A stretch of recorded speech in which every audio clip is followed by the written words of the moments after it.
Movie की शुरुआत में हमें एक लैब दिखाई जाती है जहां पर कुछ साइंटिस्ट वायरस की खोज कर रहे थे और हमें कुछ चिंपैंजीज भी दिखाए जाते हैं ताकि डॉक्टर उस वायरस का एक्सपेरिमेंट इन चिंपैंजीज पर कर सकें।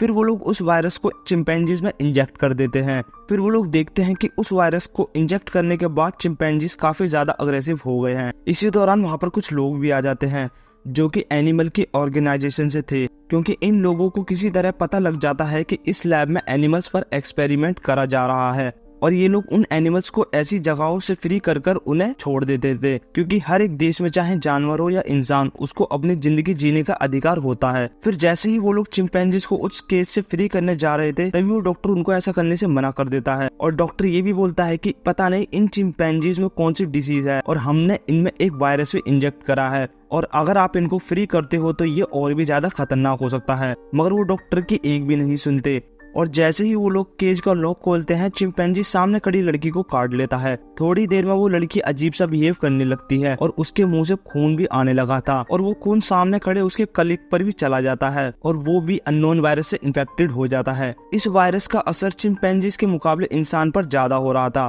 क्योंकि एनिमल और ह्यूमन बॉडी के दिमाग में सहन करने की अलग अलग क्षमता होती है और ये वायरस लोगों पर ब्लड और स्लाइवा के थ्रू फैल रहा था और लोगों को अग्रेसिव बना रहा था और बाद में वो लोग अपने सोचने की क्षमता को खो रहे थे, जिससे कि वो ज़ॉम्बीज में कन्वर्ट हो रहे थे। लैब का डॉक्टर भी उस लड़की को मारने दौड़ता है मगर वो लड़की उसे भी मारकर इन्फेक्टेड कर देती है और देखते ही देखते पूरा शहर भी इन्फेक्टेड हो जाता है। फिर मूवी का सीन चेंज होता है जिसमें हमें 28 दिन बाद एक लड़का दिखाया जाता है जिसका नाम जिम होता है। वो हमें एक हॉस्पिटल में दिखाया जाता है। वो बहुत दिनों बाद होश में आया था और वो ज़ॉम्बी वायरस से भी अनजान था। फिर वो हॉस्पिटल के बाहर आ जाता है जिसे वहाँ कोई नहीं दिख रहा था। वो कुछ लोगों के मिसिंग के पोस्टर भी देखता है। कुछ देर बाद वो एक चर्च में चला जाता है जहाँ पर उसे कुछ लोगों की डेड बॉडी दिख रही थी। जिम को भी कुछ समझ नहीं आ रहा था कि आखिर ये सब हो क्या रहा है। तभी उसको पीछे से एक अजीब सी आवाज आती है। तभी जिम देखता है कि एक आदमी जो कि ज़ॉम्बी वायरस से इन्फेक्टेड हो गया था वो जिम की तरफ आ रहा था और आवाज सुनकर वहाँ पर और सारे ज़ॉम्बीज भी आ जाते हैं, लेकिन जिम वहाँ से भाग जाता है और ज़ॉम्बीज भी उसका पीछा कर रहे थे। तभी वहाँ पर दो लोग आते हैं जो कि अभी इन्फेक्टेड नहीं हुए थे। वो ज़ॉम्बीज पर आग लगा देते हैं और जिम को अपने साथ ले जाते हैं। तभी वो लोग अपना मास्क हटा देते हैं जिसमें हमें एक लड़का और एक लड़की दिखाई देते हैं। लड़के का नाम मार्क होता है और लड़की का नाम सेलेना। तभी जिम उन लोगों को बताता है कि वो साइकिल से कुरियर डिलीवरी करता था और उसका एक कार से एक्सीडेंट हो गया था जिसके कारण वो हॉस्पिटल में बेहोशी एडमिट था और आज जब उसे होश आया है तो उसने ये सब देखा और वो बताता है कि उसे कुछ समझ नहीं आ रहा है कि आखिर ये सब हो क्या रहा है।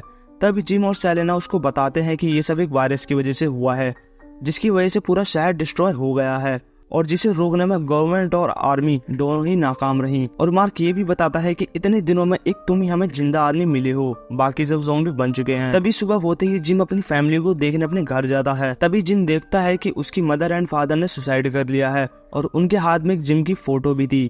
उसी फोटो के पीछे एक मैसेज भी था जो कि जिम के लिए था, जिसे देखने के बाद जिम रोने लगता है और बहुत उदास हो जाता है, मगर उसे ये सब एक्सेप्ट करना था। तभी वो तीनों लोग रात में जिम के घर रुकने का प्लान बनाते हैं क्योंकि रात होने वाली थी और रात में ज़ॉम्बीज ज्यादा बाहर निकलते हैं। तभी वहाँ पर दो ज़ॉम्बीज आ जाते हैं, लेकिन वो लोग उन दोनों ज़ॉम्बीज को मार देते हैं, मगर उनमें से एक ज़ॉम्बीज मार्क के हाथ पर काट लेता है। तभी सेलेना को मजबूरन ही मार्क को मारना पड़ता है क्योंकि वो लोग भी इन्फेक्टेड हो जाते। अब सिर्फ जिम और सेलेना ही बचे थे। एक रात जब ये बाहर निकलते हैं तो बिल्डिंग के ऊपर एक लाइट जल रही होती है जिससे ये लोग समझ जाते हैं कि वहाँ पर कोई तो है जिसे हेल्प की जरूरत है। फिर ये लोग उस बिल्डिंग की तरफ जा रहे थे मगर पीछे से ज़ॉम्बीज इन पर अटैक कर देते हैं। तभी इन्हें बचाने के लिए एक आदमी आता है जिसका नाम फ्रैंक होता है।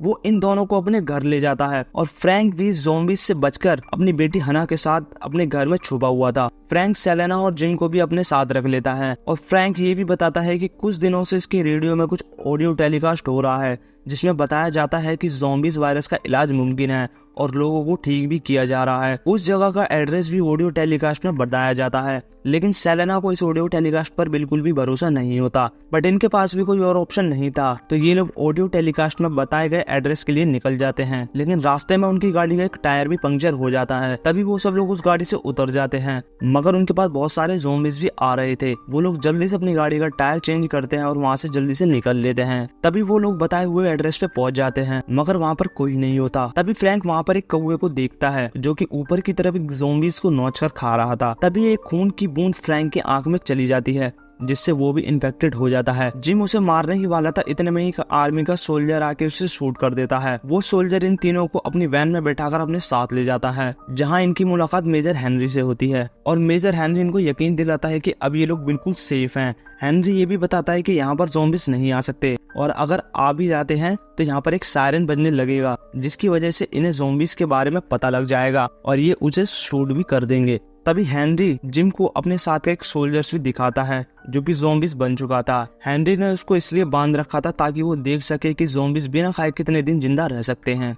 तभी ये लोग रात को डिनर कर रहे होते हैं और इन्हें एक फायरिंग की आवाज आती है और इन्हें पता लग जाता है कि ज़ॉम्बीज इनकी तरफ आ रहे हैं, मगर ये लोग ज़ॉम्बीज को मार देते हैं। फिर जब ये लोग अंदर आते हैं तो देखते हैं कि आर्मी का एक ऑफिसर सेलेना के साथ जबरदस्ती कर रहा था। तभी जिम उसको मारने जाता है, मगर मेजर हेनरी उस आर्मी ऑफिसर को रोक देता है और हेनरी ये भी बताता है कि उन्होंने वो ऑडियो टेलीकास्ट इसलिए चलाया था ताकि जिंदा लोगों को अपने पास रख सके और फीमेल्स के साथ ऐसी हरकत कर सके। तभी जिम हना और सेलेना के साथ वहाँ से भागने का प्लान बनाता है, लेकिन सोल्जर्स उनको पकड़ लेते हैं और खूब मारते भी हैं। तभी उनमें से एक ईमानदार सोल्जर होता है जो कि उनकी हेल्प करता है, लेकिन वो लोग उसको भी उन्हीं के साथ बंदी बनाकर एक रूम में बंद कर देते हैं। तभी वो सोल्जर जिम को बताता है कि मेजर हेनरी पागल हो चुका है, वो यहाँ पर अपनी अलग ही दुनिया बसाना चाहता है। तभी सोल्जर्स जिम और उसके हेल्प करने वाले सोल्जर्स को फॉरेस्ट में मारने के लिए ले जाते हैं। वो लोग उस सोल्जर्स को तो मार देते हैं, मगर जिम वहाँ से अपनी जान बचाकर भाग जाता है। तभी जिम आसमान में एक प्लेन को देखता है जो कि लोगों की हेल्प के लिए घूम रहा था। तभी उसके अंदर एक होप आ जाती है। वहीं हमें दूसरी तरफ दिखाया जाता है कि हना और सेलेना को ये लोग अपने पास रखते हैं। तभी जिम भी वहाँ पर आ जाता है और बाहर लगे उस सायरन को बजा देता है और तभी हेनरी कुछ सोल्जर्स को लेके ज़ॉम्बीज मारने के लिए निकल जाता है। तभी जिम उनके कैंप में घुस जाता है और कुछ सोल्जर्स को मार देता है, मगर हेनरी बचकर वहाँ से भाग जाता है।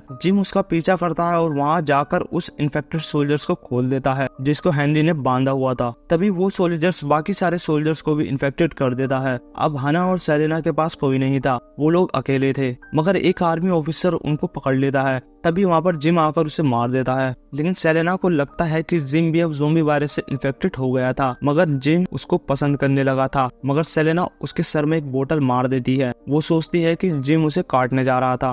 फिर वो तीनों वहाँ से एक कार की तरफ भागते हैं।